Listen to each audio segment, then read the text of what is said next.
care for ear moulds.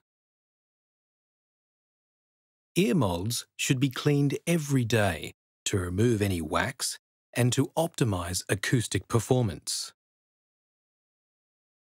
Clean the ear mould and power speaker unit cable with a soft, dry cloth.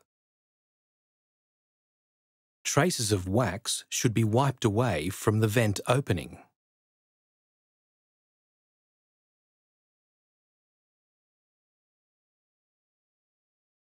Three specialty cleaning tools are supplied with cochlear ear moulds.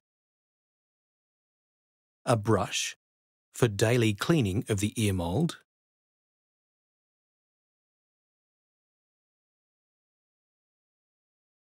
a vent cleaner for removing wax from the vent as needed. The vent cleaner should not be used to clean any other external parts. A set of no wax or wax stop tools for changing filters in the RITE power mould.